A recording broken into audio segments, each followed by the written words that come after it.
تو ان کے لیے یہ 3 شرطیں تو ہیں ہی، ایک چوتھی شرط بھی ہے کہ جس بندے کے ساتھ ظلم زیادتی کی ہے اس سے معافی طلب کریں، معاف کروائے یا اس کا حق ادا کرے۔ مثلا اگر کسی سے 10,000 روپے لیا اور دبا لیے ہیں تو وہ 10,000 دینا پڑے گا، یا پھر اسے کہنا پڑے گا میرے پاس اب نہیں رہا، مجھے معاف کر دو۔ اگر وہ معاف کر دے گا تو توبہ مکمل ہوگی۔ یہ 3 شرطیں جو میں نے پہلے بیان کی نا وہ تو ہیں ہی۔ چوتھی شرط یہ ہے کہ جس شخص کے ساتھ زیادتی کی ہے وہ زیادتی معاف کروانی ہوگی۔ یہ ہیں شرطیں، ان کے ساتھ جب توبہ کی جائے گی نا تو اسے کہیں گے کہ انسان نے توبہ کی ہے۔ تو فرمایا کہ اگر گناہ کے فوراً بعد توبہ کر لیتا ہے تو اللہ لازماً معاف کر دیتا ہے، لیکن ان لوگوں کی توبہ ہرگز قبول نہیں کرتا۔ یعنی یہ بھی اللہ نے بتا دیا ہے کہ میں نے ان لوگوں کی توبہ ہرگز قبول نہیں کرنی جو زندگی بھر گناہوں میں ڈوبے رہتے اور جب دیکھتے ہیں کہ موت سر پر آن کھڑی ہوئی ہے تو توبہ کا وظیفہ پڑھنے لگتے ہیں۔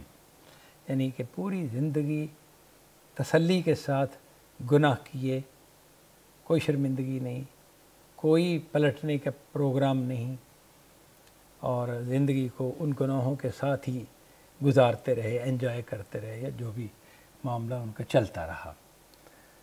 پھر موت کی صورتحال طاری ہو گئی، انسان کو ایک اندازہ ہو جاتا ہے کہ اب میرا شاید آخری وقت ہے۔ پھر موت کا جب وہ بالکل معاملہ ایسا ہو گیا کہ اب تو پلٹنا ہے ہی نہیں، یعنی کہ دنیا سے آخرت کی طرف بندہ جا رہا ہے، اب وہ توبہ کرتے ہیں، یا اللہ میری توبہ۔ اس کی مثال وہ ہے جب فرعون نے توبہ کا کہا تھا کہ میں بنو اسرائیل کے خدا پر ایمان لے آیا ہوں، وہ اس نے کب کہا تھا؟ جب وہ پانی کے اندر ڈوب رہا تھا، خدا کے عذاب نے پکڑ لیا تھا۔ اس کی آپ دوسری مثال یوں کہہ سکتے ہیں کہ جب فرشتہ انسان کو پکڑ لیتا ہے کہ اب اس کی میں جان نکال لوں گا، اب توبہ نہیں ہو سکتی، کوئی فائدہ نہیں اس کا، توبہ قبول ہی نہیں ہونی، کیونکہ توبہ تو جو ہے نا عالم غیب میں رہتے ہوئے توبہ کرنی تھی نا، جب انسان خدا کی دنیا کو بھی نہیں دیکھ رہا، اسے فرشتے بھی نظر نہیں آ رہے، اور موت کے ساتھ جو کھڑکی کھلنی ہے نا عالم آخرت کی وہ نہیں کھلی ہوئی، وہ اس دنیا کو ہی دیکھ رہا ہے، تو اس صورتحال میں توبہ کرے گا تو توبہ ہے۔ جب وہ یہاں سے وہاں اس نے جھانک لیا، اسے محسوس ہو گئے وہ آثار اصل دنیا کے، یعنی کہ موت سر پر آ گئی، تو اب توبہ کا وظیفہ بیکار بات ہے، جیسے فرعون کی وہ بات بیکار تھی، اللہ نے قبول نہیں کی۔ اسی طرح جانتے بوجھتے حق کا انکار کر دینے والوں کی توبہ بھی قبول نہیں ہوتی، یعنی جو لوگ جانتے بوجھتے حق کا انکار کر دیتے ہیں اور ڈٹے رہتے ہیں تو ان کی توبہ قبول نہیں ہوتی۔ جان بوجھ کے حق کا انکار کیا، اسی کو کفر کہتے ہیں نا، تو کفر کیا اور کفر پر جمے رہے، اگر پلٹ آئے تو پھر تو توبہ ہو گئی نا، لیکن مرنے سے پہلے پلٹ آئے تو پھر تو انہوں نے توبہ کی، لیکن وہ حق کا انکار کر دیا اور اسی طرح ان کی توبہ بھی قبول نہیں ہوتی۔ اگلا حصہ ہے نا کہ اگر وہ موت کے وقت تک اس انکار پر قائم رہے ہوں، یہ ضروری پہلو ہے، اگر اس موت سے پہلے بعد آ گئے تو پھر تو بعد آ گئے، پھر تو مسئلہ اور ہوا۔ یہ سلائیڈ جو ہے نا یہ ہم نے پچھلی دفعہ پڑھ لی تھی، یہ اس میں توبہ و استغفار کے حوالے سے اللہ تعالیٰ کا جو قانون ہے وہ بتایا گیا۔ ایک چیز جو اس میں یہاں بیان نہیں ہوئی لیکن وہ اس کے تفصیلی بیان میں آتی ہے، اکثر جب وہ ذکر آتا ہے نا، غامدی صاحب بھی جب ذکر کرتے ہیں تو کن لوگوں کی توبہ قبول ہو جاتی امکان ہے کہ ہو جائے، وہ لوگ ہیں کہ جنہوں نے زندگی کے ایک حصے میں گناہ کیے، کرتے گئے، پھر موت تو ابھی نہیں آئی لیکن موت سے پہلے توبہ کر لی، توبہ انہیں نصیب ہو گئی، پروگرام کے مطابق کہے کہ بھئی اب میں بوڑھا ہو گیا ہوں، میں گناہ کر نہیں سکتا تو میں توبہ کرتا ہوں، یہ مسئلہ تو ذرا تھوڑا سا ہو گیا، پریشانی والا ہو جائے گا، لیکن سادہ صورتحال یہ ہے کہ انسان کو ہوش آیا 45-50 سال کی عمر میں کہ میں تو غلط کرتا رہا ہوں، پھر وہ پلٹا، واقعی سچی توبہ اس نے کی۔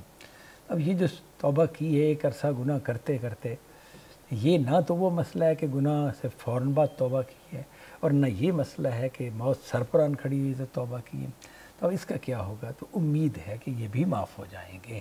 قرآن مجید نے امید والا پہلو ان کے بارے میں یعنی بیان کیا ہے۔ یہاں وہ یہ تیسرا پوائنٹ نہیں لکھا ہوا لیکن بہرحال میں نے وہ بیان کر دیا۔ اگلی سلائیڈ جس یہاں سے آج کا لیکچر شروع ہو رہا ہے، وہ اس میں سوال یہ ہے کہ انسانوں کے لیے خدا کا قانون جزا و سزا کیا ہے؟ یعنی انسانوں کو اللہ تعالیٰ جزا بھی دیتے ہیں، بدلہ بھی دیتے ہیں، سزا بھی دیتے ہیں، تو اس کے کیا اصول ہیں، اس کا کیا قانون ہے؟ یعنی کب سزا دیں گے، کس بنا پر سزا دیں گے، کب جزا دیں گے، کس طرح کی جزا دیں گے، کہاں جزا دیں گے، زندگی میں یا موت کے بعد؟ ٹھیک ہے نا، یہ سارے پہلو اس سوال میں آ جاتے ہیں۔ اب اس کو ہم دیکھتے ہیں۔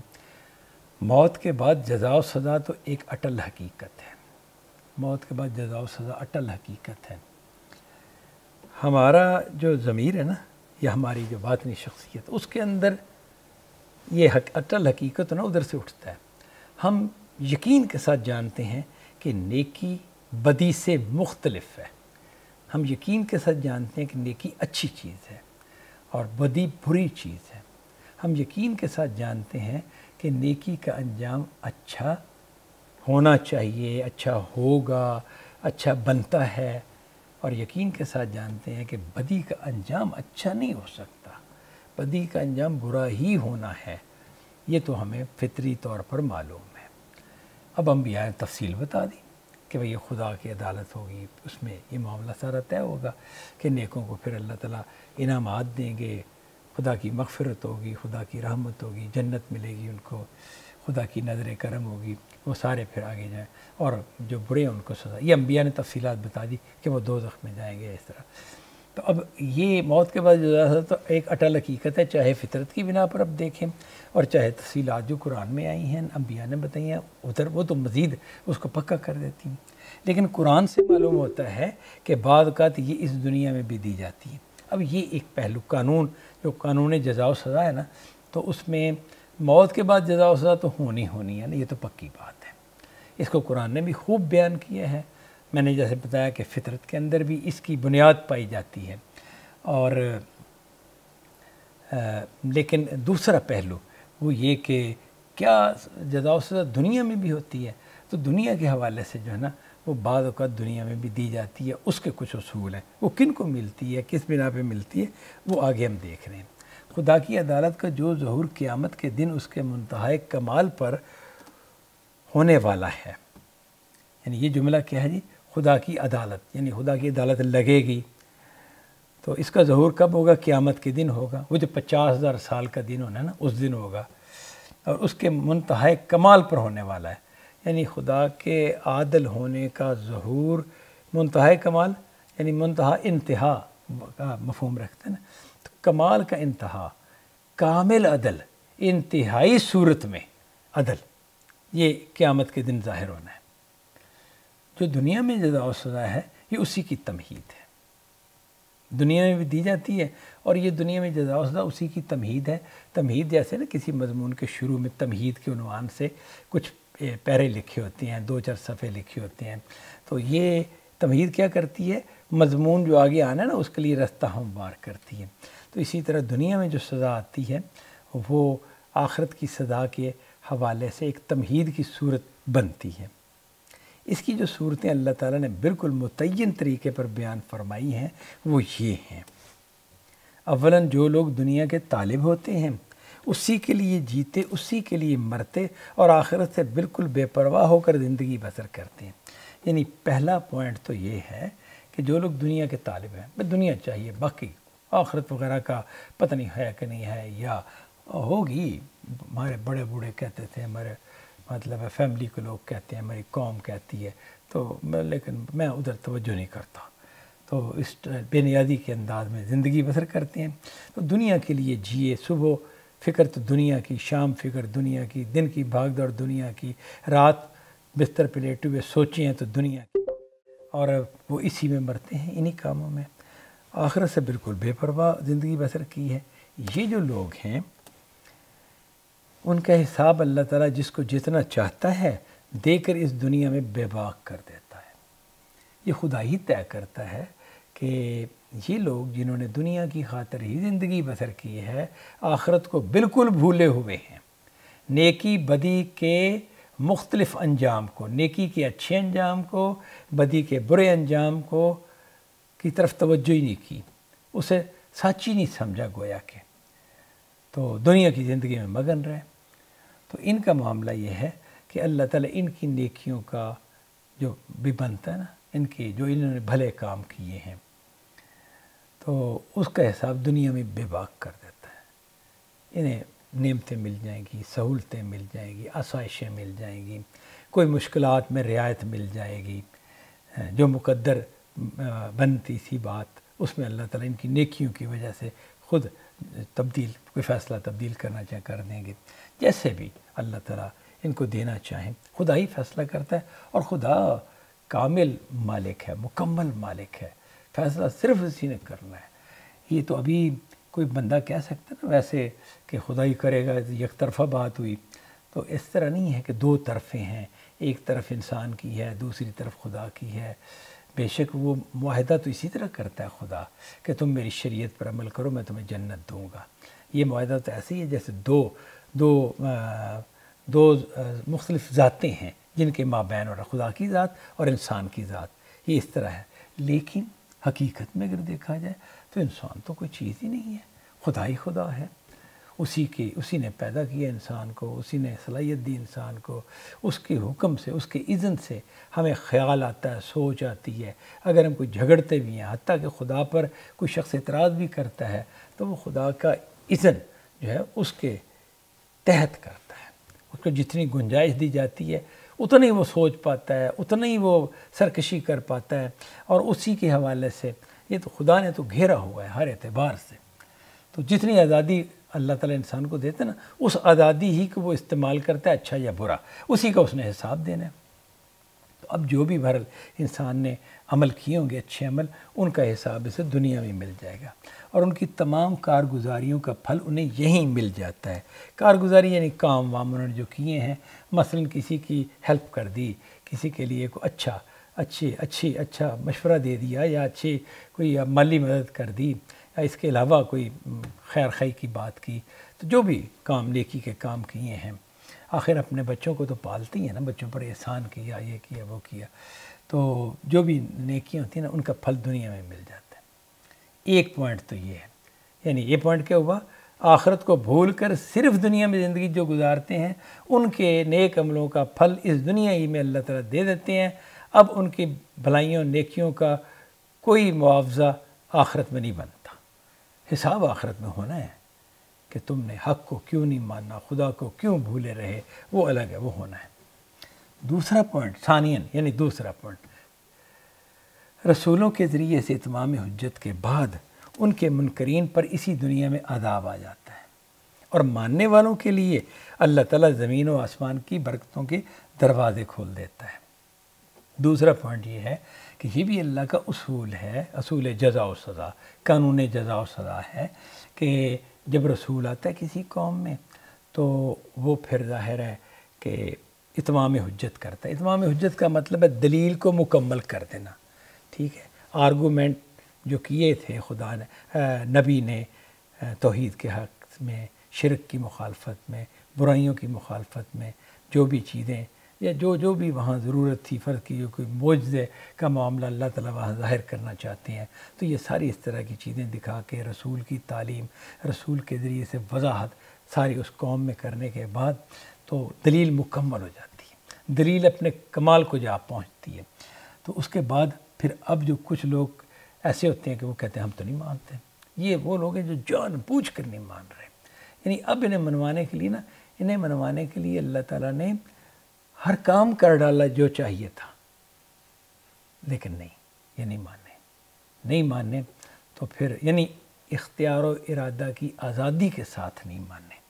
ایک تو یہ نا کہ اللہ تعالیٰ فرض کیجئے کوئی ایسا مطلب جیسے وہ فرعون پر عذاب پانی میں ڈوب رہا تھا تو مان ہی لیا تھا اس نے، پر نہیں، وہ نہیں منوانا۔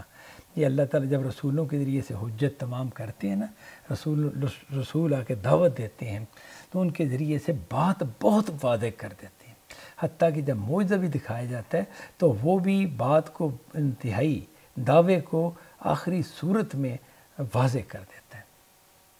اب اس کے بعد جو لوگ کہتے ہیں ہم تو نہیں مانتے، یہ ڈھیٹ لوگ ہیں، حق کے خلاف ہیں۔ حق کو نہ ماننا بہت بڑا جرم ہے، بہت بڑا جرم ہے، تو ان پر اسی دنیا میں عذاب آ جاتا ہے۔ یعنی ان پر گویا کہ وہ جو قیامت کو فیصلہ ہونا ہے نا کہ یہ دوزخ میں جائیں گے، یہ جنت میں جائیں گے، اس قوم کے والے سے دنیا میں ہو جاتا ہے، اور ان کا وہ دوزخ والا عذاب دنیا سے شروع ہو جاتا ہے۔ اسی لیے اس کو تمہید کہا ہے۔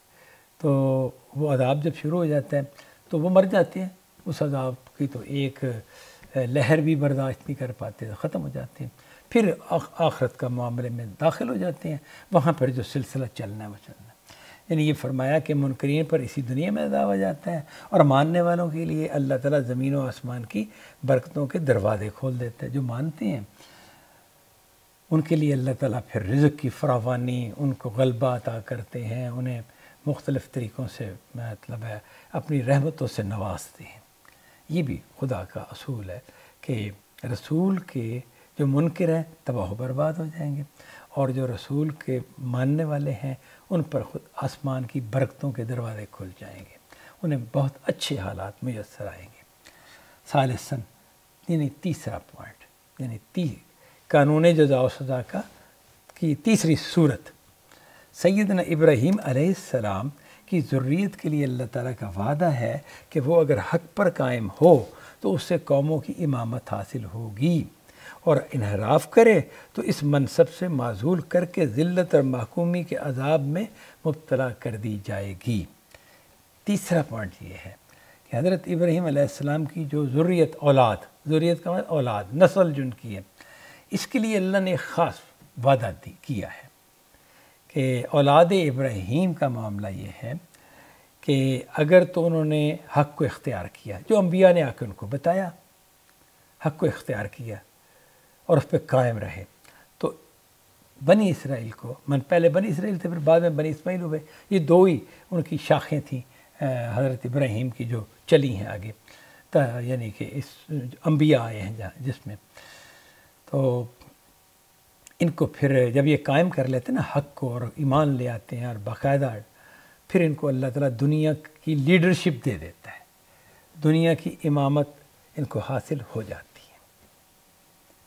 اور اگر یہ انحراف کریں، اگر یہ قبول نہ کریں، یعنی کہ اولاد ابراہیم اگر اس حق کو نہ مانے جو انبیاء لے کے آئے ہیں، توحید پر اپنے یعنی فرد اور معاشرے کو قائم نہ کرے، اگر وہ یہ کرتے ہیں تو پھر وہ امامت کے منصب سے، اس منصب سے، امامت کے منصب سے، یعنی امامت کے مقام سے، لیڈرشپ کے مقام سے معزول کر دی جاتی ہے، یعنی یہاں سے انہیں ہٹا دیا جاتا ہے، وہ پھر اس پہ کھڑے نہیں رہ پاتے، اور ان پر ذلت اور محکومی کا عذاب آ جاتا ہے، اور اب پھر یہ بھگتتے ہیں دنیا میں۔ مسلمانوں کی صورتحال کیا ہے؟ یہ تو اگر کوئی کتاب آنی ہوتی نبی صلی اللہ علیہ وسلم کے بعد تو وہ اپنے زمانے کے مسلمانوں کے والے سے بتاتی کہ اس وقت مسلمانوں کی صورتحال کیا ہے، ہم ایک اندازہ لگا کے کہہ سکتے ہیں، لیکن اس سے پہلے آپ یہ دیکھیں کہ یہود جو تھے جنہوں نے عیسیٰ علیہ السلام کا انکار کیا تھا، وہ ذلت و محکومی کے عذاب میں مبتلا ہیں۔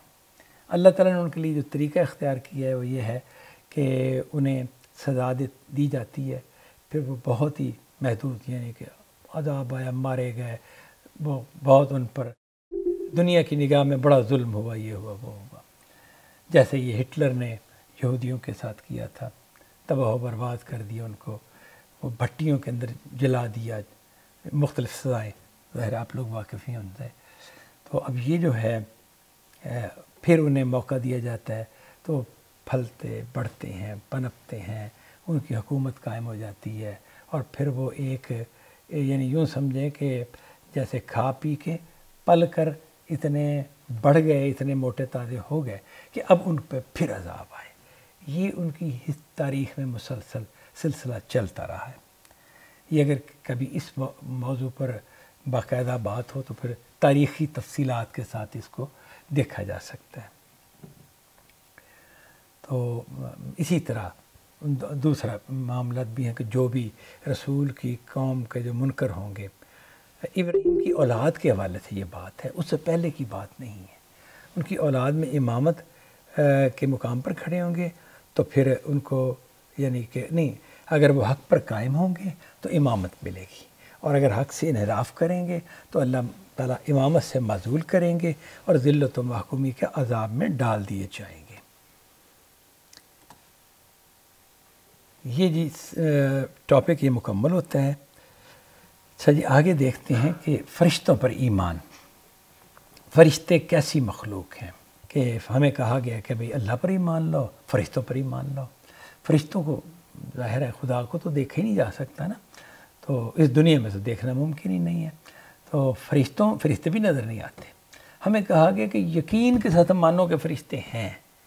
یہ بات جو ہے یہ مطلب ہے فرشتوں پر ایمان لائیں۔ اچھا کیوں لائیں؟ وہ کس طرح کی مخلوق ہیں اور اس سے کیا فائدہ ہوگا، ہمیں کیا معاملہ ہے جو فرشتوں پر ایمان لانا ضروری ہے؟ یہ باقاعدہ فرشتوں پر ایمان ضروری ہے، ظاہر ایمان یہ ساری ضروری ہیں، تو اس میں سے دوسرا ایمان فرشتوں پر ہے۔ ایمان کی دوسرا جو ہے خدا اور اس کے بعد فرشتوں۔ اللہ تعالیٰ جن ہستیوں کے ذریعے سے مخلوقات کے لیے اپنا حکم نازل کرتے ہیں انہیں فرشتہ کہا جاتا ہے۔ اب یہ فرشتوں کے کام کیا ہیں؟ یعنی اللہ تعالیٰ جن افراد کے ذریعے سے کہہ لیں، جن ہستیوں کے ذریعے سے مخلوقات کے لیے اپنا حکم نازل کرتے ہیں انہیں فرشتہ کہا جاتا ہے۔ خدا کی طرف سے پیغام لانے والے بھی فرشتے، خدا کا حکم موت دے دی جائے یہ حکم لے کر اس کو پورا کرنے والے یہ بھی فرشتے، فلاں قوم پر عذاب نازل کر دیا جائے یہ بھی فرشتے، فلاں معاملہ خوشحالی کا کر دیا جائے، اس قوم کے ساتھ بارش نازل کی جائے تو یہ بھی پیچھے فرشتے۔ ایک تو نا ظاہر میں ہم دیکھتے ہیں کہ بھی ہوائیں چلیں، انہوں نے بخارات اٹھائے، بادل بنے، بارش ہوئی، یہ ہوا وہ ہوا، تو ہم یہ آنکھ سے مشاہدہ کرتے ہیں، مادی چیزیں دیکھتے ہیں اور ہم کہتے ہیں کہ یہ اس طرح سے بارش ہوتی ہے اور یہ ہوتا ہے۔ کیا معاملہ کل اتنا ہی ہے؟ تو ہمیں بتایا گیا نہیں، اتنا نہیں ہے، یہ وہ ظاہر ہے جو تم دیکھ رہے ہو، اس ظاہر کے پیچھے ایک پوری دنیا ہے۔ وہ فرشتے ہیں جن کو اللہ تعالیٰ احکام دیتے ہیں، اور وہ خدا کے احکام خوشحالی کے ہوں، بربادی کے ہوں، کسی علاقے پہ میں موت طاری کرنی ہے، جیسے زلزلہ آنا ہے تو اس میں اتنے لوگ مر جائیں گے، تو یہ جو بھی ہے نا سارا معاملہ پیچھے سے فرشتوں کے ذریعے خدا یہ نفاذ کرتے ہیں۔ تو انہیں فرشتے کہا جاتا ہے۔ قرآن میں ان کے لیے الملائکہ کا لفظ آیا ہے، یہ ملک کی جمع ہے۔ ملک میں نے فرشتہ ہوتا ہے، ملک ہے نا، لام پر زبر میں نے پڑھی ہے نا ملک۔ اگر ملک کہا جائے لام کے نیچے زیر ملک تو اس کا معنی بادشاہ ہے، یعنی کنگ۔ اور جیسے فہد، ملک فہد کہیں گے جو سعودی عرب کا حکمران تھا، اور فرشتے کے لیے ملک بولیں گے لام پر زبر۔ تو ملک کی جمع ہے جس کے معنی پیام بھر کے ہیں۔ ملک کا معنی ہی پیغام لانے والے کے ہیں، قاصد، ایلچی۔ یہ لفظ عربی میں اگر ہوگا نا تو اس معنی میں ہوگا، جمع اس کی پھر ملائکہ بنے گی۔ چنانچہ قرآن سے معلوم ہوتا ہے کہ عالم لاہوت کے ساتھ اس عالم ناسوت کا رابطہ ان کی وساطت سے قائم ہوتا، اور اس کا تمام کاروبار اللہ تعالیٰ انہی کے ذریعے سے چلاتے ہیں۔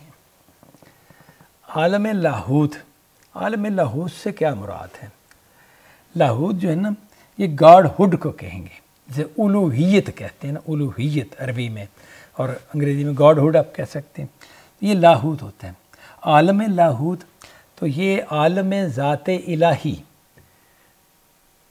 خدا کی ذات کا عالم، یعنی خدا کی دنیا، جس دنیا میں خدا رہتا ہے، یعنی اسے سادہ لفظوں میں اگر ہم بیان کریں تو ہم یہ کہیں گے کہ جس دنیا میں خدا رہتا ہے۔ خدا ظاہر ہے رہتا ہے تو ایک ہمارے زبان کا لفظ ہو جائے گا نا، تو اس طریقے سے نہیں، اس سے مراد یہ ہے کہ جو انسانوں کی دنیا سے پرے جہاں خدا کی شانیں ظاہر ہیں وہ عالم، اس عالم کے ساتھ اس عالم ناسوت، عالم ناسوت سے مراد ہے عالم دنیا، یہ جس میں انسان رہتے ہیں، یہ جو کائنات ہم دیکھتے ہیں یہ عالم ناسوت ہے، اور جو وہ عالم ہے جس میں فرشتے ہیں، خدا کی ذات ہے، تو اسے عالم لاہوت کہا گیا ہے۔ تب عالم لاہوت کا عالم ناسوت سے رابطہ ہوگا تو کوئی بات ہمیں پتہ چلے گی، یعنی خدا یہ فرماتا ہے، یہ کیسے پتہ چلے گا؟ یا تو خدا بولے اور انسان سنے تو خدا کی آواز رابطہ بنی، خدا نے یہ طریقہ نہیں اختیار کیا۔ خدا نے جو طریقہ اختیار کیا وہ یہ ہے کہ وہ فرشتوں کے ساتھ بات کرتا ہے اپنے جہان میں، جسے عالم لاہوت کہتے ہیں۔ فرشتے اس کا پیغام لیتے ہیں اور پھر وہ عالم لاہوت سے عالم ناسوت یعنی دنیا میں اس کائنات کے اندر انٹر ہو جاتے ہیں۔ یعنی ہم یہ بات یہ کر رہے ہیں کہ اس کائنات سے پر ایک اور دنیا ہے کہ جسے ہم خدا کی دنیا کہہ سکتے ہیں۔ اس دنیا سے پھر فرشتے اس دنیا میں، اس جہان میں، اس کائنات میں، اس عالم میں آتی ہیں خدا کا پیغام لے کے۔ وہی ہے یا احکام ہے، بارش کا حکم، سیلاب کا حکم، فلاں جو بھی اللہ تعالیٰ چاہتے ہیں معاملات کو کرنا، وہ حکم لے کے آتے ہیں اور وہ پھر نافذ کرتے ہیں۔ فرشتوں کے ذریعے سے یعنی کہ وساطت سے، یعنی ان کے ذریعے سے اللہ تعالیٰ تمام کاروبار دنیا چلاتے ہیں۔ ہم تو بظاہر یہ دیکھتے ہیں نا کہ قوم لوط جو تھی، اسے تورات میں آتا ہے نا کہ قوم لوط پر جو فرشتے عذاب لے کر آئے تھے اور عذاب جنہوں نے ڈالا تھا ان کے اوپر، وہ فرشتے ایک دن پہلے ابراہیم علیہ السلام کے ہاں مہمان کے طور پر گئے تھے اور وہاں ان کو ایک بیٹے کی بشارت دی، اور انہوں نے کھانا وانا تیار کیا تو کھانا نہیں کھایا اور پھر وہ آ گئے۔ تو ابراہیم علیہ السلام نے ان سے اس دوران پوچھا تھا کہ آپ کا مشن کیا ہے؟ اندازہ کر لیا ہوگا کہ یہ کسی خاص کام پر آئے ہیں، صرف اتنی ہی بات نہیں کہ مجھے بشارت دینی ہے، بات اس سے زیادہ ہے۔ وہ جو بھی کوئی نشانیاں دیکھی ہوں گی اس سے انہوں نے یہ جان لیا۔ تو اب انہوں نے پوچھا تو انہوں نے کہا کہ ہم ایک مجرم قوم پر عذاب کا حکم لے کر آئے ہیں، ہمیں ان کو تباہ کر دینا ہے۔ اب وہ فرشتے ابراہیم علیہ السلام کی بستی سے لوط علیہ السلام کی بستی کی طرف گئے۔ لوط علیہ السلام کی بستی کچھ فاصلے پر تھی، کئی میلوں کے فاصلے پر تھی، لیکن بہرحال اگر کھڑے ہو کے دیکھیں نا صحرا کے اندر مطلب ابراہیم علیہ السلام، تو وہ دیکھیں تو ان کی بستی جو ہے نا وہ اس کے مکانات تو نظر نہیں آتے تھے، لیکن گویا کہ اس فضا تک نگاہ جاتی تھی انسان کی۔ تو یہ ہے کہ تورات میں ایسا ہے کہ جب وہ عذاب آ چکا تو ابراہیم علیہ السلام نے اگلے دن دیکھا تو دھواں اٹھ رہا تھا، جیسے کہ لوہار کی بھٹی سے دھواں اٹھتا ہے، تو اس طرح کا دھواں اس علاقے سے اٹھ رہا تھا جو لوط علیہ السلام والا علاقہ تھا۔ دھواں ظاہر ہے اوپر ہوتا ہے تو وہ نظر آ گیا، تو فاصلہ زیادہ تھا تو مکانات وغیرہ تو نظر نہیں آتے تھے۔ تو اب یہ جو انسانی آنکھ نے دیکھا، ابراہیم علیہ السلام کی آنکھ نے دیکھا، وہ تو دھواں تھا، اور کس طرح جیسے بھٹی سے دھواں اٹھ رہا ہے، اس طرح سے ایسے لگتا ہے کہ جیسے کوئی یہاں پر ایسا واقعہ ہوا ہے آگ لگنے کا، یا جیسے آتش فشاں کے پھٹنے کا کہ جس کے نتیجے میں ہوا ہے۔ تو مسئلہ یہ ہے کہ وہ واقعہ اگر کوئی مطلب ہے دیکھنے والا ہوتا تو اسے یہ نہیں نظر آنا تھا کہ فرشتے کوئی کچھ کر رہے ہیں، اسے یہی نظر آنا تھا کہ زمین پھٹی اور وہ جو سارا علاقہ اوپر اڑا اور اڑ کے نیچے گرا اور اس کے اوپر پتھروں کی بارش ہو گئی۔ تیز آندھی نے پتھروں کی بارش کر دی۔ تو تیز آندھی چلتی ہوئی دیکھتے ہیں سیراب میں پتھروں کی ہوتی ہے، حاسب اسے کہتے ہیں نا، تو وہ حاسب پتھر برساتی ہوتی ہے، یہ کوئی انوکھا واقعہ نہیں ہے، تو اسے وہ نہیں نا۔ لیکن اس سب کے پیچھے فرشتے تھے، انہوں نے کیا کیا تھا یہ ہمیں نہیں معلوم، بس خدا کو حکم نافذ کیا تھا۔ اگر وہ نافذ نہ کرتے تو کوئی واقعہ نہیں ہونا تھا، اگر وہ نافذ نہ کرتے تو ایسا نہیں ہونا تھا کہ وہ اگر زمین پھٹی تھی۔ مولانا مودودی نے تفسیر میں یہ لکھا ہوا ہے نا کہ وہ جو علاقہ تھا نا اس کے نیچے گندک کے ذخائر موجود ہیں، تو مطلب آتش فشانی علاقہ تھا کہ جس کے نیچے اس طرح کا معاملہ تھا، تو وہ آتش فشاں پھٹ گیا یا وہ زمین اس دھماکے سے قسم کی اڑی۔ تو یہ تو ہماری مادی آنکھ جو دیکھے گی وہ تو یہی کہے گی، لیکن یہ بات کل اتنی ہی ہے نہیں، اس سے پیچھے پوری بات ہے جس کا کچھ حصہ اللہ نے ہمیں بتایا ہے کہ میرے فرشتے آتے ہیں اور وہ پھر عذاب کھولنا تو عذاب کھول دیتے ہیں، اور اگر ان پہ کوئی انعامات کی بارش کرنی ہو تو اس کے کا ذریعہ بن جاتے ہیں۔ اب یہ بھی فرشتہ میں نے صرف مثال اس لیے دی ہے کہ پتہ چلے کہ وہ نافذ کرنے والے اصل میں فرشتے ہوتے ہیں، لیکن وہ ان کے نافذ کرنے کو ہماری آنکھ نہیں دیکھ پاتی، خدا نے وہ ہم سے چھپایا ہوا ہے۔ جیسے اپنی ذات خدا کی ذات میں نظر نہیں آتی، خدا کا جو ہے نا سارا معاملہ یعنی کہ اس کی شانیں مختلف جو ظاہر ہوتی ہیں وہ بھی نظر نہیں آتی، خدا کے فرشتے بھی نظر نہیں آتے، خدا کے فرشتے کیا کردار ادا کرتے ہیں وہ بھی نظر نہیں آتے۔ ہم تو یہ دیکھتے ہیں کہ ایک بندہ ہمارے سامنے بیمار تھا اور پھر اس کی جان نکلی اور مر گیا، تو جان نکلی کیا ہوتا ہے کہ بھئی سانس اکھڑنا شروع ہو گیا، اور سانس اکھڑتے اکھڑتے اس نے ایک سانس ایسا لیا کہ جس کے بعد اس نے یعنی سانس باہر پھینکا اور دوبارہ واپس نہیں لیا، بس ہم تو اتنا ہی جانتے ہیں۔ اور جسم اس کا جو ہے نا کپ کپا رہا تھا یا تڑپ رہا تھا، وہ کوئی اس طرح کے معاملہ ہم دیکھتے ہیں بعض کیسز میں یہ صورت ہوتی ہے، تو اور کچھ بھی نہیں، مطلب اس نے ایک ایسا سانس لیا کہ سانس باہر پھینکا، جیسے کہ نا اب واپس نہیں لیا، تو بس اس کو موت کہہ دیتے ہیں ہم۔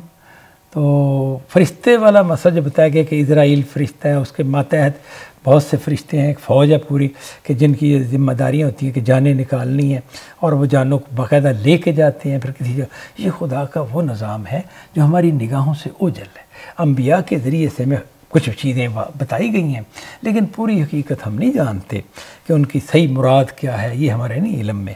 تو بہرحال معاملہ یہ ہے کہ جو فرشتے ہوتے ہیں وہ عالم لاہوت سے خدا کا حکم لاتے ہیں اور عالم ناسوت میں وہ نافذ کرتے ہیں جیسا جیسا انہیں حکم دیا جاتا ہے۔ تو تمام کاروبار اس کائنات کے جتنے معاملات ہیں، جو بھی تدبیریں کرنی ہیں، وہ فرشتے کرتے ہیں۔ ایسا نہیں ہے کہ فرض کیجئے شہاب ثاقب گرتے ہیں زمین پر تو بس یہ خود ہی گرتے ہیں۔ سائنس تو ہمیں یہ بتاتی ہے نا کہ بہت سے بڑے بڑے تودے مٹی کے یا چٹانیں ہیں جو فضا میں آوارہ گردش کر رہی ہیں، یہاں سے لاکھوں میل دور بے شمار ہیں، کافی ہیں۔ تو ان میں سے جب کوئی پہاڑ جتنی بڑی چٹانیں ہوتی ہیں یا اس سے بھی بڑی یا چھوٹی جو بھی، تو وہ زمین کی کشش کے دائرے میں آتی ہیں تو پھر زمین انہیں کھینچنا شروع کر دیتی ہے۔ تو وہ کھینچتے کھینچتے اتنی تیز سپیڈ ہو جاتی ہے ان کی کہ وہ زمین کی فضا میں 6 میل فی سیکنڈ سے لے کے 40 میل فی سیکنڈ کی رفتار سے داخل ہوتے ہیں، اور اتنی تیز داخل ہونے کے نتیجے میں ہوا کی رگڑ سے وہ جل جاتے ہیں، اور ہمیں وہ ایک تیز چمکدار ستارہ سے نظر آتا ہے جو غائب ہو گیا، بس ظاہر ہوا اور ساتھ ہی غائب ہو گیا۔ 1 سیکنڈ کے لیے نظر آتا ہے یا 2 سیکنڈ، اس میں پتہ نہیں کتنا لمبا فاصلہ طے کر لیتے ہیں اور ختم ہو جاتے ہیں۔ بس ہم تو یہ جانتے ہیں، ہمیں نہیں پتہ کہ وہ مطلب ایسے ہی اتفاقاً وہ جو ٹکڑا تھا یا مٹی کا وہ تودا تھا زمین کی یعنی کہ دائرہ کشش میں آ گیا، کیوں آیا، وہی کیوں آیا، نہیں، ہم کچھ بھی نہیں جانتے، نہ ہماری پہنچ ہے یہ۔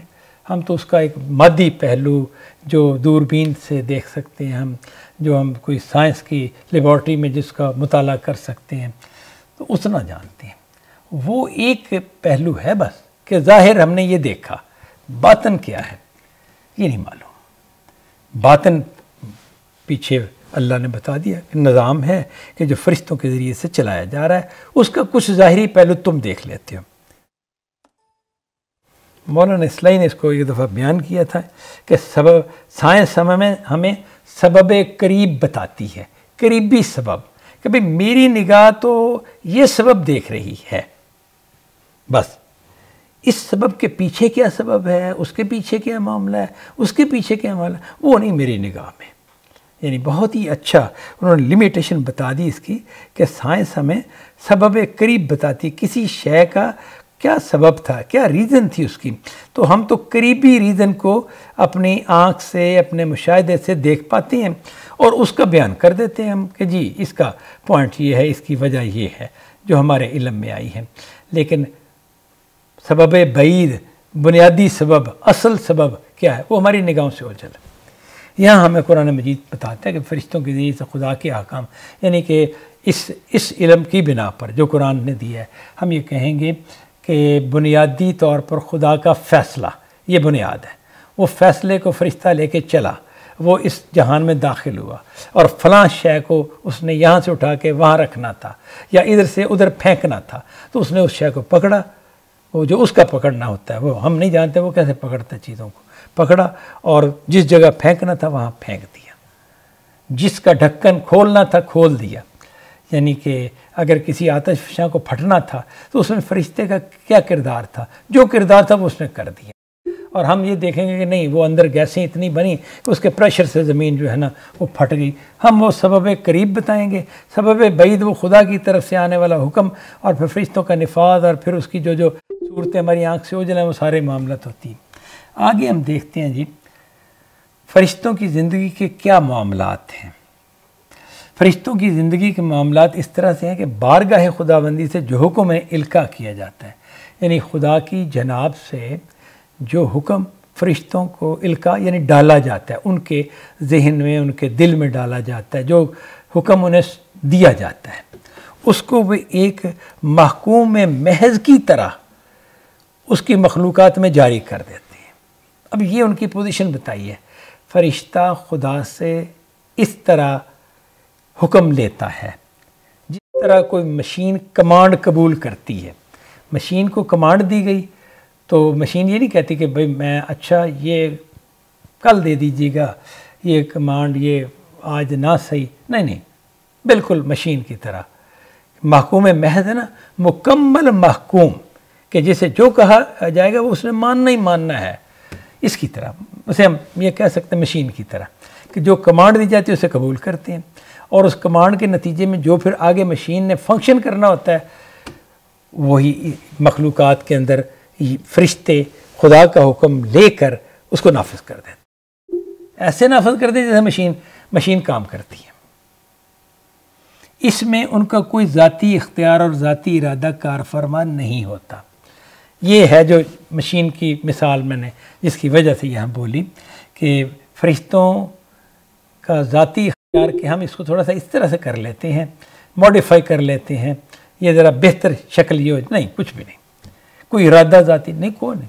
جو حکم جس طرح سے جتنا دیا تھا وہ حکم اس طریقے سے اتنا وہ نافذ کر دیتے ہیں، بس۔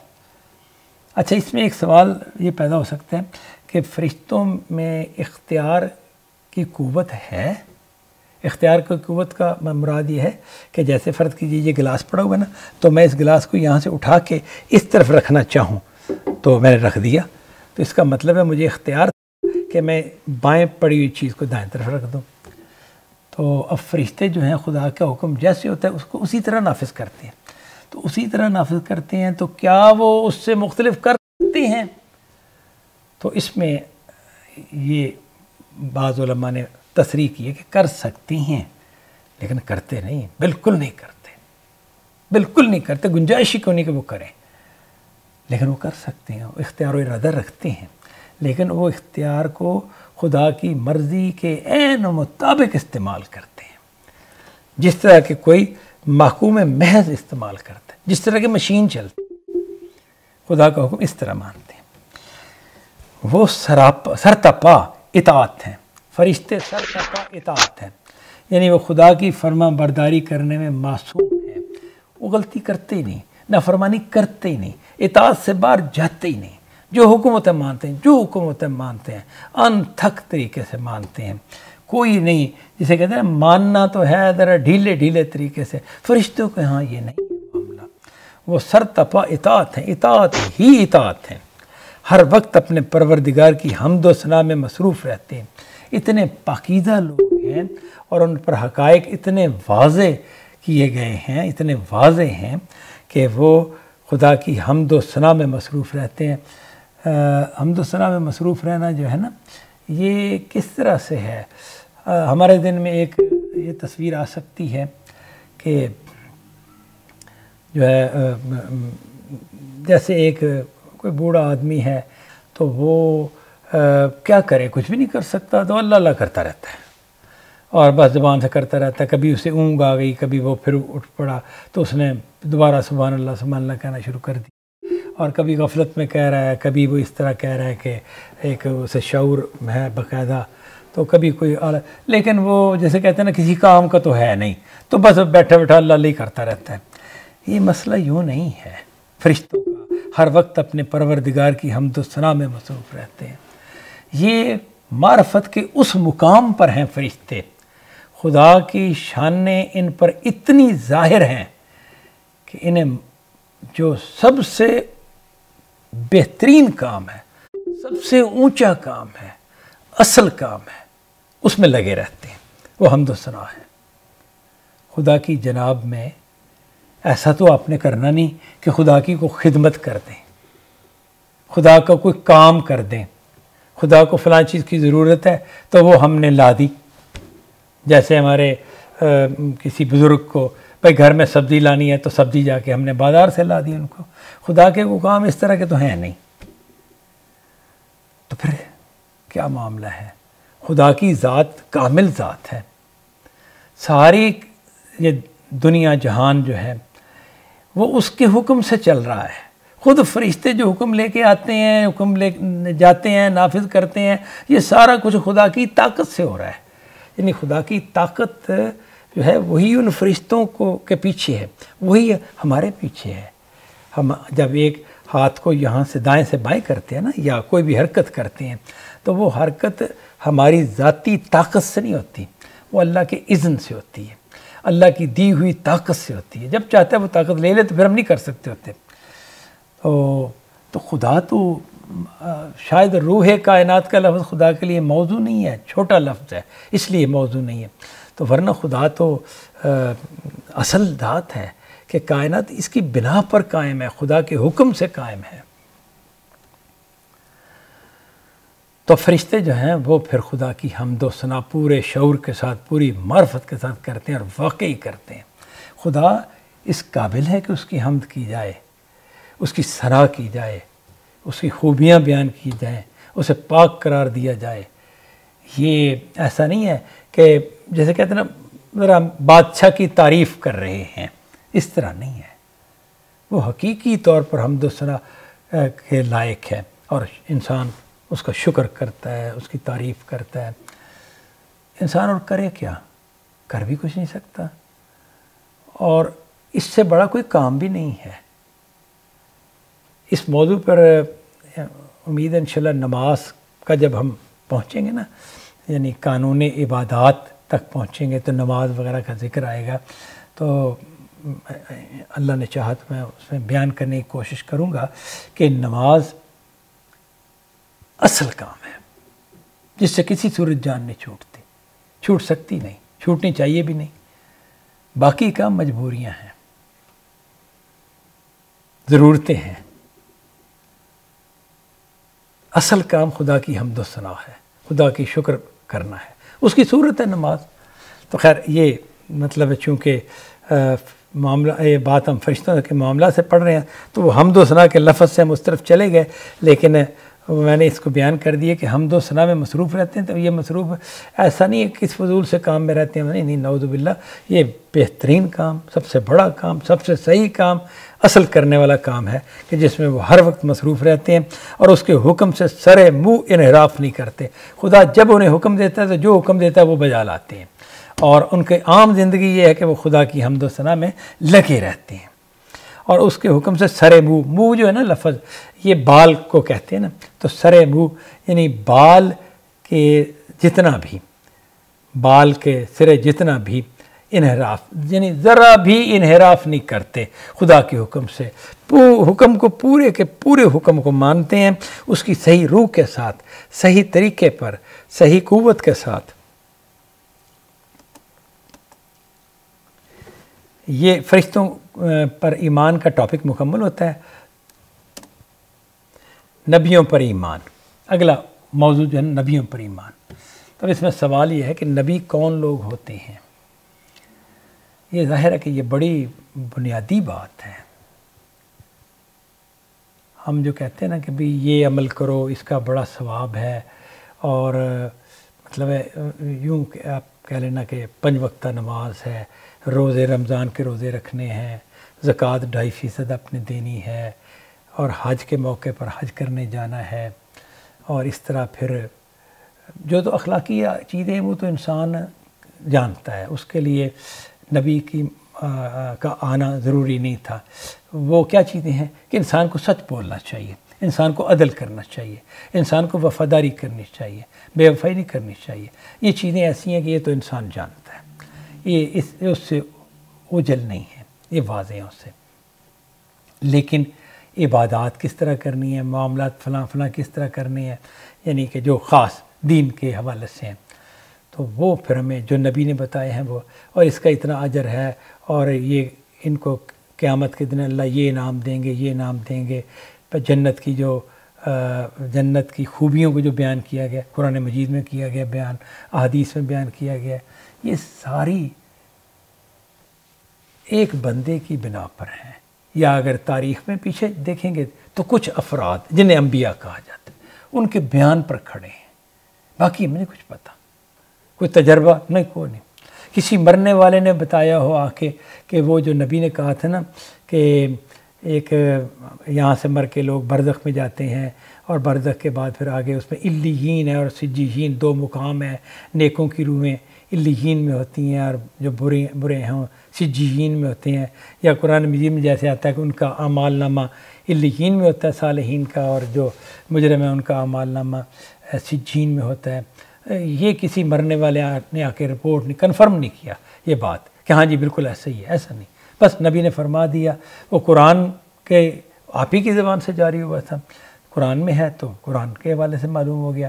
اگر آپ کسی صحیح حدیث میں ہے تو آپ نے جو تفصیلات بیان کی ہیں، شرح و وضاحت، اس میں آ گیا، تو بس ادھر ہی کھڑے ہیں، اور یہ بہت ٹھوس بنیاد پر کھڑے ہیں۔ ایسا نہیں کہ بھئی ایک آدمی کی بات ہے، امت ایک ارب کی امت لگی ہوئی ہے اس پر، نہیں۔ خدا کا پیغام ہے نا، اس خدا کا جس نے اپنے آپ کو مکمل طور پر ہماری نگاہوں سے اوجھل رکھا ہوا ہے، یعنی ہم اسے نہیں دیکھ پا رہے، اور وہ کہتا ہے میں نے تمہیں پیدا کیا ہے اور میں نے تمہیں آزمائش تمہاری کر رہا ہوں۔ یہ زندگی عارضی ہے، آزمائش کے لیے دی گئی ہے، اور تمہارے اندر جو تمہاری فطرت میں نیکی بدی ہے اس کا انجام ہونے والا ہے، اور تم خدا کی عبادت کے لیے پیدا کیے گئے ہو، اور خدا یعنی کہ اس عبادت کی رغبت بھی ہے انسان کے اندر، وہ سارے معاملہ ہے، اور انبیاء کے ذریعے تفصیلات بھی دے دی گئی ہیں۔ تو اب خدا کہتا ہے کہ اسی بنا پر تمہارا حساب کتاب ہوگا، اور تمہیں میں نے ابدی زندگی دینی ہے۔ یہ کتنی بڑی باتیں ہیں، کتنی بڑی باتیں ہیں کہ جو انبیاء کے ذریعے سے ملی، اور کروڑوں نہیں اربوں لوگ اس کے اوپر کھڑے ہیں۔ تو یہ تو پھر بہت ہی بڑی کو ہستی ہوتی ہے نبی۔ پھر تو نبی کون لوگ ہوتے ہیں، یہ سوال ہے جو اس پیرے میں ہم دیکھیں گے۔ بنی آدم کے لیے اتمام میں ہدایت کا اہتمام اللہ تعالیٰ نے جن ہستیوں کے ذریعے سے کیا ہے انہیں نبی کہا جاتا ہے۔ بنی آدم یعنی آدم علیہ السلام کی اولاد کے لیے اتمام ہدایت کو مکمل کرنے کا اہتمام، یعنی اللہ تعالیٰ نے ہدایت کو مکمل کرنے کا جو پروگرام بنایا تھا، اس کی تکمیل، اسے کیسے کرنا ہے، تو وہ اللہ تعالیٰ نے جن ہستیوں کے ذریعے سے اس کا ہدایت کو مکمل کیا۔ ہدایت کا ایک حصہ انسان کی فطرت میں تھا، اب اس کی تفصیلات انبیاء کے ذریعے دی گئیں، تو یعنی جن ہستیوں کے ذریعے دی گئیں انہیں نبی کہا جاتا ہے۔ اور یہ جو نبی ہے نا، یہ انسان ہی تھے، یعنی جنات میں سے نہیں تھے، فرشتوں میں سے نہیں تھے۔ جن انبیاء کی بات یہاں ہو رہی ہے نا، یہ انسان ہی تھے، لیکن اللہ نے اپنے علم و حکمت کی بنیاد پر انہیں اس منصب کے لیے منتخب فرمایا۔ اب انسانوں میں سے یعنی اولاد آدم میں سے کچھ لوگوں کو اللہ نے اپنے علم اور اپنی حکمت یعنی دانائی، خدا کی دانائی اور خدا کا جو علم ہے اس کی بنیاد پر اللہ تعالیٰ نے انہیں اس منصب یعنی نبوت کے منصب کے لیے منتخب فرمایا، چن لیا کہ عیسیٰ کو نبی بنایا جائے گا، موسیٰ علیہ السلام کو نبی بنایا جائے گا، عیسیٰ علیہ السلام اور محمد صلی اللہ علیہ وسلم کو نبی بنایا جائے گا، ان سے پہلے ابراہیم علیہ السلام کو نبی بنایا جائے گا۔ ورنہ یہ لوگ اپنی ذاتی حیثیت میں کیا تھے؟ افراد تھے سوسائٹی کے۔ اگر اللہ انہیں نبی نہ بناتا تو محمد بن عبداللہ ایک شخصیت تھے، کچھ صلاحیتیں تھیں، کچھ قابلیتیں تھیں جیسے کہ انسانوں میں ہوتی ہیں، ان میں نسبتاً زیادہ ہوں گی، تو دیٹس آل. لیکن اللہ نے ان کو منتخب کر لیا اور پھر مقام نبوت پر فائز کر دیا. تو جب فائز کر دیا تو نبی ہو گئے. تو اپنی ذاتی حیثیت میں کیا تھے، یعنی اپنی پیدائشی حیثیت میں کیا تھے، انسان تھے. اور اللہ نے جن کو منتخب کیا نا تو یہ اپنے علم و حکمت کی بنا پر کیا. یعنی ایسا ہی نہیں کہ چلو اس کو بنا دو نبی، اس کو بنا دو، اس کو بنا دو، آنکھیں بند کر کے جیسے بندہ کہتا ہے کہ ہر 5ویں بندے کو نبی بنا دو. اس طرح نہیں. خدا نے مطلب پورے جو خدا کا علم ہے، کامل علم ہے، کامل حکمت ہے، اس کی بنا پر، تو اس کا مطلب صحیح ترین فیصلے کی بنا پر بہترین انسانوں کو جو اس قابل تھے کہ ان کو نبی بنایا جائے، تو اللہ نے ان کو بنایا. یہ ایک محبت ربانی ہے. نبوت جو ہے نا، نبی بنانا، محبت یا عطا کو کہتے ہیں. یعنی کہ خدا کی دین، خدا کی دی ہوئی شے، خدا کی عطا کردہ شے. نبوت ایک محبت ربانی یعنی ربانی عطیہ ہے، خدائی گفٹ ہے، جس کو چاہے وہ دے. تعلیم و تربیت اور اخذ و اکتساب سے اس کا کوئی تعلق نہیں. تعلیم و تربیت اور اخذ و اکتساب کا مطلب کیا ہوا جی؟ کہ ایسا نہیں ہو سکتا کہ آپ کسی کو تعلیم دیں اور اتنی تعلیم پائے گا نبی بن جائے. نہیں، یہ نہیں. کسی کی ٹریننگ کریں، تربیت کریں، خانقاہ میں جیسے تربیت کی جاتی ہے یا کسی ٹریننگ سینٹر میں انسانی اخلاقیات کی، شخصیت کی ٹریننگ، تو اس سے وہ نبی بن جائے. نہیں، یہ نہ تعلیم کی لائن پر یہ اسٹیشن آتا ہے اور نہ تربیت کی لائن پر یہ اسٹیشن آتا ہے نبی بننے کا. وہ اللہ تعالیٰ ہی بناتے ہیں. اور اخذ و اکتساب، اخذ میں ہوتا ہے لینا، کہ بندے نے آگے بڑھ کر ایک چیز لے لی. یعنی ہم نے علم اخذ کیا کتابوں سے یا فلاں عالم سے. اخذ میں نے لینا ہے، تو یہ لینے کی چیز نہیں کہ فلاں نے نبوت لے لی، یہ نہیں، بندے نے لے لی، بندہ نہیں، ایسا نہیں. اللہ عطا کرتا ہے جس کو چاہے گا. تک اکتساب کسب سے ہے نا، تو محنت کر کے، کوشش کر کے، یعنی کہ جیسے انسان رزق حاصل کر لیتا ہے، مزدوری کر کے کمائی کر لیتا ہے، کچھ کام کر کے اپنے لیے ایک، یا جیسے کسان آپ کہہ لیں کہ وہ زمین کاشت کرتا ہے، غلہ بوتا ہے، پھر غلے کو وہ جو بھی اس میں سے فصل اگتی ہے اسے پھر کاٹتا ہے اور پھر اب اسے غلہ حاصل ہو گیا، تو یہ اکتساب سے اس کو حاصل ہوا ہے.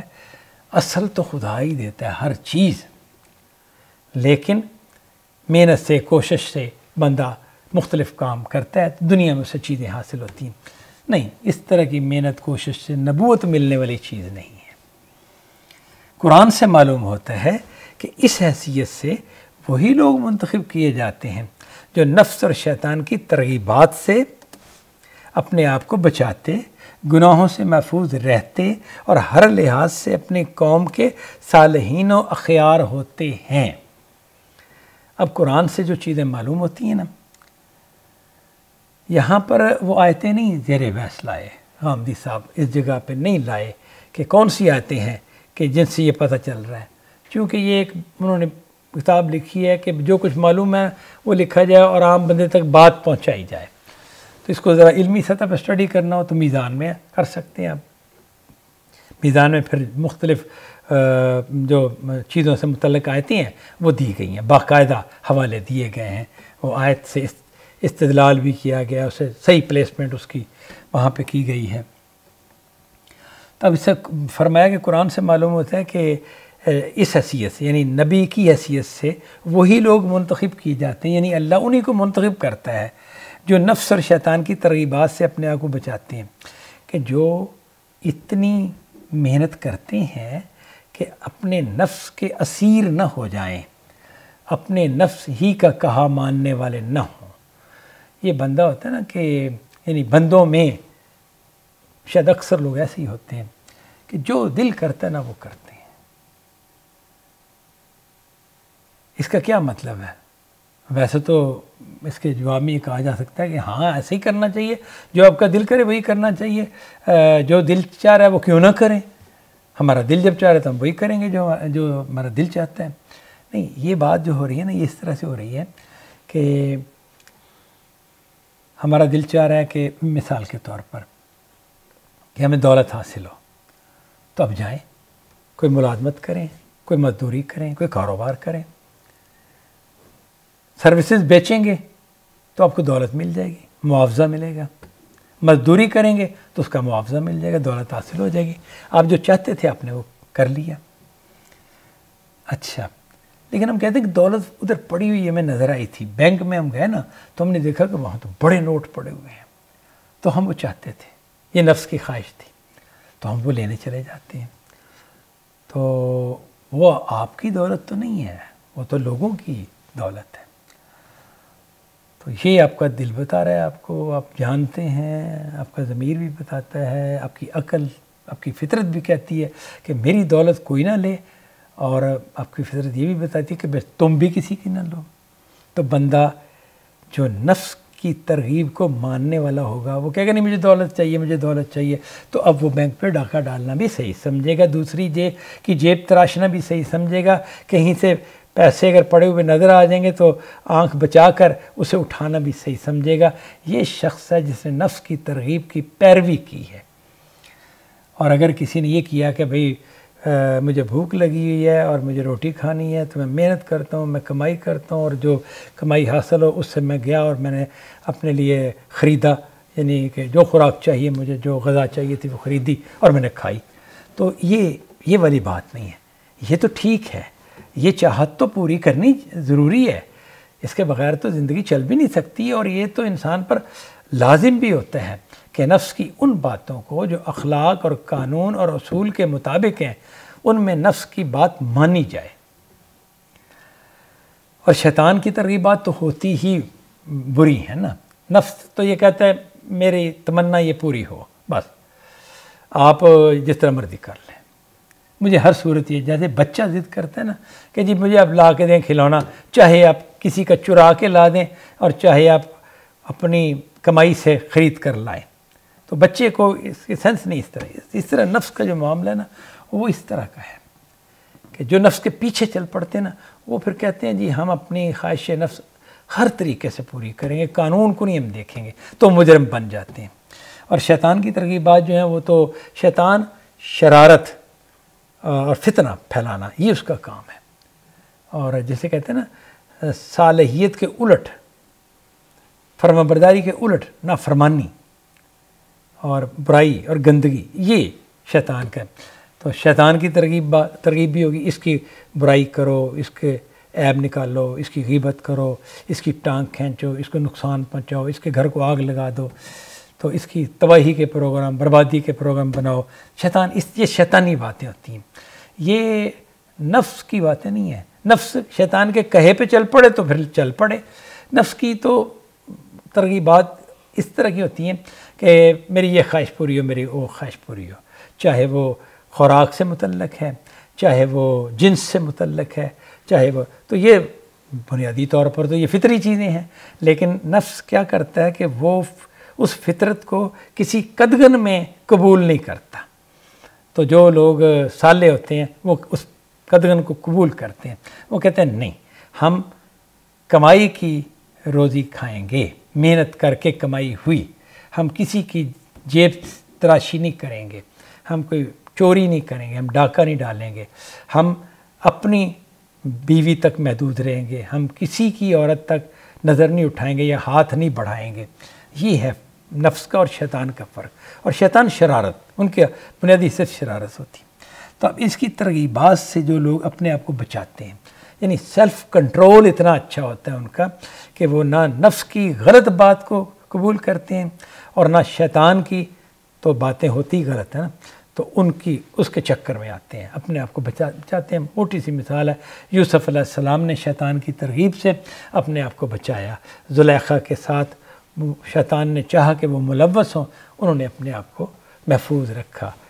ظاہر ہے کہ یوسف علیہ السلام کو پوری جنگ کرنی پڑی ہوگی، جنگ کرنی پڑی ہے، وہ تو جو بھی واقعہ ہوتا ہے نا، تو اس میں انہوں نے اپنے آپ کو بچائے رکھا۔ تو اللہ تعالیٰ کا ہاتھ تھا ان کے اوپر، نیک آدمی ہے نا، تو پھر اللہ مدد بھی کرتے ہیں۔ وہ تو خیر اللہ کے نبی تھے. اچھا ترغیبات سے بچاتے، گناہوں سے محفوظ رہتے، گناہوں کے قریب نہیں جاتے، خدا کی نافرمانی نہیں کرتے، نافرمانی سے بچتے ہیں، اور ہر لحاظ سے اپنی قوم کے صالحین و اخیار ہوتے ہیں.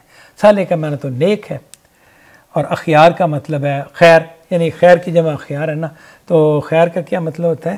بھلے لوگ، اچھے لوگ، بھلائی والے لوگ ہوتے ہیں.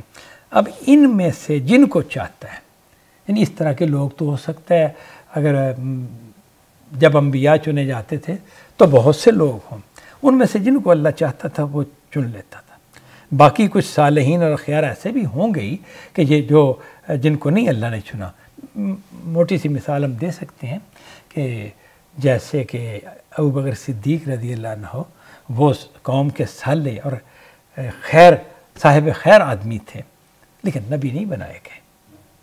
یہ کوئی خدا کی بس مرضی ہے. آپ نے محمد صلی اللہ علیہ وسلم کو اللہ نے چن لیا، اور یہ جو تھے یعنی کہ ابوبکر صدیق رضی اللہ عنہ ان کو نہیں منتخب کیا. ان کو کس لیے منتخب کیا؟ نبی کا ساتھی بننے کے لیے، نبی کا سب سے بڑا ساتھی، سب سے. تو یہ خدا کے فیصلے ہیں، یہ تو اپنی جگہ پر ہے معاملہ.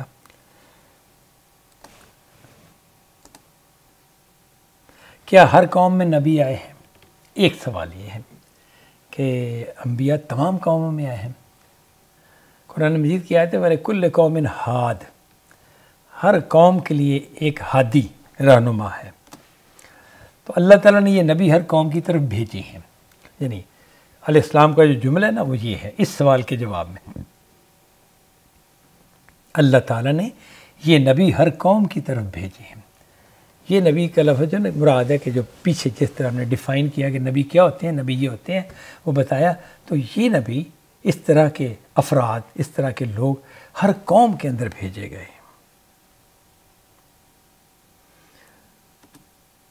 آگے اگلا سوال ہے، اس سے پہلے میں یہ جو ایک جملہ پڑھا ہے، یہ ایک جملے میں جواب تھے اس سوال کا، اس کو میں تھوڑا سا مزید واضح کر دوں. کہ کوئی بندہ سوال کر سکتا ہے جی جاپان میں کون سا نبی ہے جو اللہ نے بھیجا تھا، یا انڈیا میں کون سا نبی ہے جو آیا ہے، یا کسی اور اسی طرح فلاں قوم میں، ایران کے اندر تو چلیں وہ کہا جا سکتا ہے نا، لیکن کسی اور ملک کا آپ لے لیں تو کون سا نبی ہے جو فرانس میں کون سا نبی ہے جو آیا ہے. تو یہ مسئلہ اگر اس طرح دیکھیں نا تو نہیں، آپ کو الجھن ہوگی کہ نہیں، یہ تو پھر ایسا مسئلہ نہیں ہے. یہ قومیں جو نا اس وقت تو اپنی تفصیل میں ہیں، یعنی کہ پھیلی ہوئی قومیں ہیں. ہر قوم کی ابتدا ایک جگہ سے تھی، یعنی کہ ہندوستان کے لوگ بنیادی طور پر جو اوپر نسل چل رہی ہے، نسل انسانی، اس کی کوئی ایک شاخ ہے جو ادھر آباد ہوئی، ایک دوسری شاخ ہے جو ہے مشرق بعید کے لوگوں میں، جیسے چائنا اور جاپان، ان لوگوں میں گئی. تو اللہ تعالیٰ نے جس جگہ یہ چاہا کہ وہ نبی پیدا کرے تو قوم کی اس جڑ میں یا اس سے آگے جس جگہ بھی خدا نے چاہا تو نبی پیدا کیے. تو قوموں میں اس حوالے سے دیکھیں گے تو پھر آپ کو الجھن نہیں ہوگی. گیتا جو ہے اس کے اندر ایسی آیتیں ملتی ہیں کہ جو صاف لگتا ہے کہ آسمانی کتاب کی والی باتیں ہیں. کیا وہ باتیں گھڑ کر لکھی گئی ہیں ساری کی ساری؟ ایک تو یہ ہوتا ہے نا کہ آسمانی کتاب میں گھڑی ہوئی باتیں شامل کر دی گئیں. اگر قرآن محفوظ نہ ہوتا نا تو ہمارے خدا نے خصوصی طور پر محفوظ نہ رکھا ہوتا تو ہمارے قرآن میں بھی بہت سی حدیثیں داخل کر دی جاتی، بہت سے قصے واقعات، یہ کنڈے اور بی بی فاطمہ کا معجزہ اور فلاں واقعہ، وہ 11ویں عرب پیر جو ہے اس کے واقعات اور فلاں، یہ قرآن کی صورتیں ہوتی. وہ تو چونکہ اللہ نے حفاظت کی ہے نا تو اس لیے کوئی چیز آ ہی نہیں سکی. قرآن خالص کا خالص ہے. تو یہ تو الگ بات ہے، ورنہ کیا معلوم یہ گیتا جو ہے اس میں کتنی چیزیں باہر سے داخل کی گئی ہیں، کتنی چیزیں بھلا دی گئی ہیں، لیکن بعض چیزیں توحید کے حوالے سے اور اس طرح وہ شعور، مذہبی شعور کے حوالے سے، نیکی بدی کے انجام کے حوالے سے بعض بنیادی باتیں، غلط تصورات بھی ہیں، کوئی شک نہیں اس میں. میں غلط تصورات کی طرف نہیں کہہ رہا، میں کہتا ہوں کہ اس کے اندر جو خیر کا پوائنٹس ہیں جو صحیح باتیں ہیں، جو عین خدا آسمانی کتابوں کے مطابق ہیں، وہ کیسے آ گئے؟ تو ایسے لگتا ہے کہ جیسے پیچھے سے کوئی بات تھی۔ روزے کا تصور ہے، ہندوؤں میں بھی ہے روزے کا تصور۔ اس پہ میں نے تحقیق تھوڑی سی کی تھی تو وہ معلوم ہوا کہ ہر قوم کے اندر پایا جاتا ہے روزے کا تصور۔ چینیوں میں بھی ہے، جاپانیوں میں بھی ہے، اور اس طرح میکسیکو والے جو ہیں ان کے اندر بھی روزے کا تصور ہے۔